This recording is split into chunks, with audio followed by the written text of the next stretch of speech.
লাল tape মোড়ানো বড় বড় 5টা বোমা বেরিয়ে আসছে, সাথে তার লাগানো টাইমার। ঠিক আছে, দেখা মাত্র আমি সাথে সাথে বলছি স্টপ। আমরা জিজ্ঞাসা করলাম যে এই যে বোমাটা ছিল এটার পাওয়ার কেমন, তো ওনারা বললেন যে একসাথে যেহেতু ছিল, এটা যদি একসাথে এক্সপ্লোডেড হতো তাহলে পুরো বিল্ডিংটা উড়ে যেত। 25শে জানুয়ারি আমরা যখন একটা গোপন বন্দিশালা, যেটা বৃহত্তম গোপন কারাগার, সেইটা উত্তরাতে অবস্থিত, এতটুকু বলতে পারি। তো সেইটাকে যখন আমরা আইডেন্টিফাই করি, এটা এত বড় সেন্টার ছিল যে সেটাকে পুরো জিনিসটা বিভিন্ন জায়গা উদ্ধার করতে কয়েক সপ্তাহ সময় লেগেছে, এবং এখন পর্যন্ত অনেকটা অনাবিষ্কৃত অংশও আছে এখনো। তো আমরা প্রথম কয়েকদিন সেটা ভিজিট করার পরে অনেক কিছু প্রথমে তো বুঝতে পারিনি। আচ্ছা, কিছুটা বোধহয় ব্যাখ্যা দিতেই পারি না। আচ্ছা আচ্ছা, ধরেন যে আমাদের যারা ভিকটিম, যারা বন্দী ছিলেন সেখানে, গুম হয়ে যারা ছিলেন বছরের পর বছর, তারা 8 বছর যারা ছিলেন, সে ফর এক্সাম্পল, তো তাকে যখন মুক্ত করা হয় 5ই আগস্টের পরে, তিনি অথবা বিভিন্ন সময় যত গুমের শিকার যারা বেরিয়ে আসছেন আগে, সেখানে 1 বছর ছিলেন, 6 মাস ছিলেন, 3 মাস ছিলেন, তারা যারা বেরিয়ে আসছেন তাদের যে সমস্ত স্টেটমেন্ট, এগুলো কিন্তু আমাদের কাছে আছে। গুম কমিশনের কাছেও তারা এসে তাদের বক্তব্যগুলো কিন্তু বলেন। তাদের বক্তব্য থেকে আমরা প্রথমত তাদের স্মৃতির থেকে একটা ম্যাপ আঁকি আমরা। বলা হতো যে, কারণ সবাইকে ইনভেরিয়েবলি সবাইকে কিন্তু হাত পা বেঁধে রাখতো এবং চোখ বেঁধে রাখতো অল দ্য টাইম। কোনো কোনো ক্ষেত্রে বাথরুমে গেলে খুলে দিত, কাউকে কাউকে রুমের মধ্যে একটু খুলে দিত, কাউকে কিছুদিনের জন্য খোলা রাখতো, আবার বন্দি রাখতো। এই যে প্রক্রিয়াটা, এর মধ্যে যদি 8 বছর থাকে, কখনো কখনো তো কিছু না কিছু সে দেখে। তাকে খাবার দেয়া হয়েছে, চিকিৎসা দেয়া হয়েছে। এই যে 8 বছরে প্রতিদিন যে সমস্ত ঘটনা ঘটেছে, সেগুলো যখন স্মৃতির থেকে উনি বলতে থাকে, তখন কিন্তু আমি শুধু না, আপনারা যে কেউ কল্পনায় একটা পিকচার কিন্তু আঁকতে পারেন। তো সেরকমভাবে আমরা পিকচার এঁকেছি। সেই অনুযায়ী যখন আমরা এটা আবিষ্কার করলাম, তখন এই সেন্টারের সাথে যার যার পিকচার মিলে যায়, তখন সেই ভিকটিমকে নিয়ে আমরা আবার সেখানে নিয়ে যেতে, দেখেন তো এটা কিনা। তখন তার আইডেন্টিফাই করে, yes, this is the room. তো তেমনি একজন যিনি 8 বছর বন্দী ছিলেন সেখানে, তারই ছিল যে তাকে চোখ বেঁধে প্রথমে দোতলায় উঠানো হয়, দোতলায় উঠিয়ে তাকে ডান দিকে নেওয়া হয়, ডান দিকে নেওয়ার পরে আবার ডান দিকে একটা রুমে নেওয়া হয়, সেই রুমের মধ্যে 5 ধাপ সিঁড়ি দিয়ে ওনাকে নিচে নামানো হয়। তারপরে নামার পরে ওনাকে বাম দিকের একটা সেলের মধ্যে রাখা হতো। তা আপনি খেয়াল করেন, প্রথমে দোতলায় উঠে ডান দিক, এবং দোতলা উঠার সময় একটা দরজা আছে, সেখানে নক করতে হয়, ভেতর থেকে আইডেন্টিফাই করে, একটা জানালা দিয়ে জিজ্ঞাসা করে, দেখে, তারপরে সেটা খুলে, তারপরে ভিতরে ঢুকে ডান দিকে যায়, ডান দিকে যেয়ে আবার ডান দিকে 5 ধাপ নামে। আপনি জাস্ট ম্যাপ আঁকতে থাকেন। তো রুমের ভেতরে 5টা সিঁড়ি, সেই সিঁড়িতে নামার পরে বাম দিকে একটা রুমে নেওয়া হয়। তা আমরা ওই সেলটা আবিষ্কারের পরে 5টা সিঁড়ি দিয়ে নিচে নামা পর্যন্ত বের করলাম, বাম দিকের রুম আর খুঁজে পাই না। ওকে, এখন বাম দিকে রুম নাই, 2 দিন আমরা রুম খুঁজে পাচ্ছি না। তো প্রথম এটা আমার ব্যক্তিগতভাবে আমি কাজটা করেছিলাম। আমি তখন ওখানে যারা দায়িত্বরত যারা ছিল তাদেরকে বললাম, এই রুমের ওই পাশে কি? বলে, স্যার কিচ্ছু নাই, এটা দেয়াল। তা আমি বললাম যে তার আগের রুমটার বাম পাশে দেখা যাচ্ছে আর একটা রুম আছে। বলে, স্যার এটা এরকম বাঁকা রুম, এই রুমের পাশে আর কিছু নাই। আচ্ছা, ওকে। তখন আমি বললাম যে রুমটাতে আমরা 5 সিঁড়ি দিয়ে নামলাম, এই রুমটার আয়তনটা মাপো, ওয়াইড কতটা আছে? 15 ফিট। আমি আমার ইনভেস্টিগেটরদেরকে বললাম, আপনি নিচে যান, নিচে গিয়ে বাইরের ওয়ালটা মাপেন। বাইরের ওয়ালটা এদিক থেকে এদিকে 27 ফিট, তো উপরে আমি পাচ্ছি 15 ফিট, তাহলে বাকি 12 ফিট কোথায় গেল? তখন আমি বুঝলাম এর মধ্যে ঘটনা আছে। তখন এই ওয়ালটা আমরা, যে ওয়ালে গিয়ে আমি থেমে যাচ্ছি, যে ওয়ালের পরে আমার রুম থাকার কথা, সেটা তো নাই, এই ওয়ালটা আমরা স্ক্যান করতে শুরু করলাম। স্ক্যান করে বোঝা গেল যে এখানে 2টা দরজা ছিল, একটা জানালার মতো একটা গ্রিল ছিল, সেগুলোকে ওয়াল তুলে আটকা দিয়ে রং করা হয়েছে। রং করলেও আপনি ডিফারেন্সটা কিন্তু বুঝতে পারবেন। দেন আমরা আইডেন্টিফাই করলাম যে এইটার ভিতরে রুম আছে। তো তার আগে যেহেতু বোমা উদ্ঘাটন হয়েছে, সেজন্য আমরা রুমটা ভাঙার ঝুঁকি না নিয়ে ড্রিল মেশিন দিয়ে রুমটা ছিদ্র করলাম, যে ভেতরে কি আছে। ছিদ্র করার পরে দেখা গেল যে ভিতরে 2টা বড় বড় রুম আছে।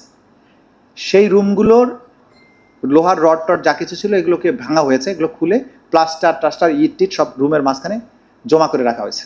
তো দেখলাম, দেখে বোঝার চেষ্টা করলাম বোমা নাই। তারপরে আমরা মেশিন টেশিন নিয়ে গিয়ে, ওইখানে কিন্তু আবার বিদ্যুৎ সংযোগ কেটে দেওয়া আছে, জেনারেটর নিয়ে আমাদেরকে কাজ করতে হয়েছে 2 সপ্তাহ। সেটা কেটে আমরা দরজাটা বের করলাম, দরজা বের করে ভিতরে ঢুকলাম। ঢুকে বন্দির বর্ণনা অনুযায়ী ওই রুমের সাথে একটা বাথরুম ছিল, সেই বাথরুম আর খুঁজে পাই না। আবার দেয়াল স্ক্যান করলাম, দেখলাম যে এক কোনায় বাথরুম ছিল, সেটা দরজাটা ওয়াল তুলে বন্ধ করা হয়েছে। সেই ওয়ালটা আবার ভাঙলাম, ভিতরে যে বাথরুম পেলাম। বন্দির বর্ণনা ছিল যে আমি যে রুমে থাকতাম সেই রুমের টাইলসের কালার এবং বাথরুমের টাইলসের কালার দুই রকমের, একটা একটা কালো আর একটা সবুজ আভ। বন্দি তখন দেশের বাইরে। আমরা টাইলসের ছবি আর বাথরুমের ছবি যতটুকু সরাইয়া বের করতে পারলাম, সেটা ছবি তুলে তাকে পাঠানো হলো। উইদিন 30 সেকেন্ডস উনি বলেন ইয়েস, এটাই সেই বাথরুম যেটা 8 বছর আমি প্রতিদিন দেখেছি। আচ্ছা, আর বাইরে যে 5টা সিঁড়ি দিয়ে যে রুমে নামানো, তো ওইটাও টাইলস করা রুম ছিল, কিন্তু আমরা কোনো টাইলস পাচ্ছি না। দেখি যে টাইলস, কিন্তু এক কোনায় টাইলস ভেঙে একটা অংশ টাইলস রয়ে গেছে। ওই টাইলসটা দেখে বুঝলাম যে এটা কোন কালারের টাইলস ছিল, সেটাও পেয়ে গেছি। এখন এই যে কাজটা করছি আমরা, এখন এই পুরো জিনিসটা কিন্তু আমরা ডকুমেন্টেড করেছি যে আমরা কিভাবে ঢুকছি, প্রথমে ওয়ালটা কেমন পেলাম, তারপরে ড্রিল করলাম, তারপরে দেয়াল ভাঙলাম, ভিতরে গিয়ে কি পেলাম, this and that, everything is documented. এই কাজগুলো যখন করতে যাই, ওই সেলটার ভেতরে 3টা 4টা, 3টা না 4টা, না টর্চার রুম, 3টা ডেডিকেটেড টর্চার রুম পাওয়া গেল। সেই টর্চার রুমগুলোতে সাউন্ড প্রুফ করা, ছাদে সাউন্ড প্রুফ করা, চারিদিকে সাউন্ড প্রুফ করা। এর ভেতরে অজস্র টর্চারের ম্যাটেরিয়াল আছে, কিন্তু তারা যেটা করেছিল এই রুমগুলোর ভেতরে গার্বেজ, ময়লা আবর্জনা, ভাঙাচোরা চেয়ার, ফার্নিচার, কাপড়, নোংরা জিনিস, এগুলো দিয়ে ডাম্প করে রাখছে রুমের ভিতরে, যে ঢুকে আপনি ঢুকতে পারবেন না। এইটা আমরা ক্রমান্বয়ে ক্লিন করতে থাকলাম। ক্লিন করে অনেক ভারী যেগুলো ফার্নিচার, এগুলোকে সরাই ফেললাম। নিচে কাপড় চোপড়, ময়লা আবর্জনা, ছোটোখাটো লাঠি, তারপরে ওই যে ছাদে ঝুলানোর জন্য যে কপি কল ছিল সেগুলো, এগুলো ভাঙা অংশ কিছু কিছু এগুলো পাওয়া গেল। দেয়াল থেকে সাউন্ড প্রুফিং এর ম্যাটেরিয়ালগুলো ভেঙে ফেলছে, সেই যে শোলা টোলা যেগুলো দেয়, এগুলো কিছু অংশ আছে, কিছু নাই। এগুলো সরিয়ে সরিয়ে আমাদের ইনভেস্টিগেশনরা দেখার চেষ্টা করছিলাম যে এটা কি আছে। তো প্রথম দিন 2 দিন আমরা কিছু পাই নাই। 3rd ডেতে আমি বললাম যে একটু মেটিকুলাসলি দেখো, একটা একটা করে কাপড় চোপড়, যে সমস্ত মেডিসিন, তুলা, সার্জিক্যাল টেপ, এগুলো পাওয়া যাচ্ছে। তা আমরা একটা বালতি পেলাম সবুজ রঙের, নীল রঙের। বালতিটা দেখে আমি বললাম যে এর মধ্যে কিছু থাকতে পারে, দেখো। বালতির মধ্যে কিছু তুলা, কিছু গজ, ব্যান্ডেজ, খুব ধুলাবালি পড়া, নোংরা, এটা রাখা। তা আমি বললাম যে এর মধ্যে কিছু থাকতে পারে, বালতিটা সরাও। বালতিটা সরাই এসে আমাদের ওয়ান অফ দি প্রসিকিউটার্স, সাহস বেশি আর কি, তো ফ্লোরের মধ্যে ভাঙা চেয়ারের, এই যেরকম চেয়ারের নিচে যে গদিটা থাকে না, ফোমওয়ালা চেয়ারটা ভেঙে ফেললে শুধু গদিটা ফ্লোরের মধ্যে পড়া। ও কি করলো, ওই বালতিটা ওই গদিওয়ালা চেয়ারের উপরে ঢালার চেষ্টা করছে, ঢালছে আর কি। আমি পাশে দাঁড়ানো, ঢালা মাত্রই দেখছি যে লাল টেপ মোড়ানো বড় বড় 5টা বোমা বেরিয়ে আসছে, সাথে তার লাগানো টাইমার। ঠিক আছে, দেখা মাত্র আমি সাথে সাথে বলছি স্টপ, কোনো নড়াচড়া করবে না, আস্তে করে এটা রেখে এখান থেকে বেরাও। এখানে আরো কিছু ঘটনা আছে যেগুলো সব কথা হয়তো আপনাদের বলবো না। তো বেরিয়ে আসলাম। এই যে বেরিয়ে এসে আমরা যারা দায়িত্বে ছিল, তার বিভিন্ন বাহিনীর সদস্য, তাদেরকে বললাম যে এখানে বোমা আসলো কিভাবে। বলে স্যার আমরা জানি না। তা আপনাদের কি আরোপে ছিল, আপনারা যখন প্রথম দেখার পরে তো আপনারাই বন্দি রেখেছেন। স্যার আমরা জানি না। এনিওয়ে, আমরা সেদিনের মতো 25শে জানুয়ারি এটা বন্ধ করে বেরিয়ে আসলাম। 26শে জানুয়ারি বা 25শে জানুয়ারি আমরা বোম ডিসপোজাল ইউনিটকে খবর দিলাম। তারা 27শে জানুয়ারি তাদের পুরো ইউনিট নিয়ে সেখানে বোম ডিসপোজালের জন্য গেলেন। যাওয়ার পরে তাদের সেই বোম ডিসপোজাল ইউনিটের সেই সমস্ত ম্যাটেরিয়ালস নিয়ে, হেলমেট, তারপরে বুলেট প্রুফ জ্যাকেট ট্যাকেট, এগুলো নিয়ে ওনারা ওই বোমা 5টা বোমা একসাথে লাগিয়ে একটা টাইমারের সাথে সংযুক্ত করা ছিল। তো সেইটাকে বের করে নিয়ে আসলেন।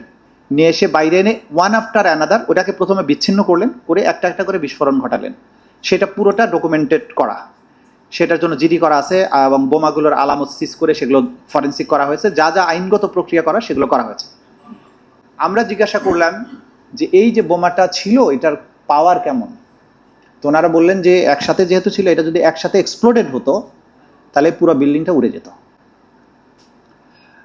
আমাদের প্রসিকিউটররা খুবই ট্রমাটাইজড হয়েছেন। যাই হোক, আমি বললাম না, কিছু ভয় পাওয়ার কিছু না, ফুটে নাই তো, আমাদের তো আর কিছু হয় নাই। এনিওয়ে, আমরা কেন বলি নাই, তার কয়েকদিন পরেই ডক্টর ইউনূসের ওই আয়নাঘর ভিজিটে যাওয়ার কথা। এখন এই বোমার কাহিনী যদি আমরা বলি, তো ওরা নিরাপত্তার অজুহাত দেখিয়ে ওনাকে আর এখানে নিবে না। কিন্তু ওই সেন্টার ভিজিট করানোটা অসম্ভব গুরুত্বপূর্ণ ছিল। আমরা চেপে গেলাম, ওদেরকে বললাম বোম ডিসপোজাল হয়েছে, থাক এই পর্যন্ত থাক।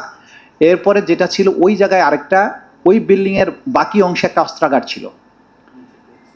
অস্ত্রাগার আমরা তখন সংশ্লিষ্ট বাহিনী এবং বিশেষ করে পুলিশের আইজিপিকে এবং হোম মিনিস্টারকে, আমরা হোম অ্যাডভাইজারকে বললাম যে ওইখানে অস্ত্রাগার রাখাটা ভয়ঙ্কর রকমের ঝুঁকিপূর্ণ।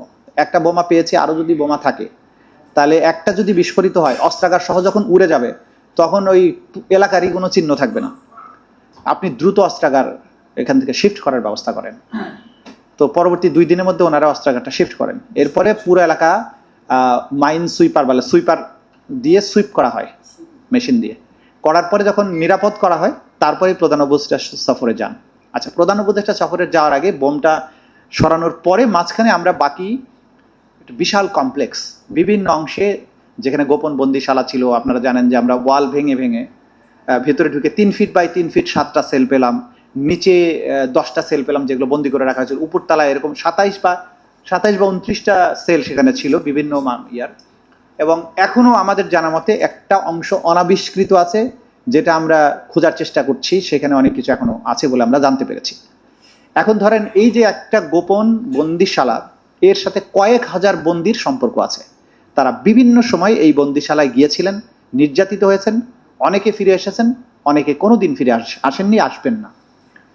এই যে কাহিনীটা আপনি ধরেন প্রায় মোর দেন 900+ ভিকটিম ওই সেন্টারের সাথে সম্পৃক্ত ছিল। এখন আমাকে এই মামলার যদি তদন্ত করতে হয়, আপনি হিসাব করেন কতদিন সময় লাগে। তো এই কাজগুলো আমরা করেছি। এটা ছিল বোমের পিছনের ইতিহাস। আমরা একটা হাইলাইট করি নাই, কারণ আমরা যদি এগুলোকে হাইলাইট করি তাহলে তদন্ত কার্য বিঘ্নিত হবে, অনেকটা বলবে আমরা আতঙ্কিত হয়ে গেছি, আবার বাহিনীগুলোর উপরে আদারওয়াইজ প্রেশার না পড়ুক।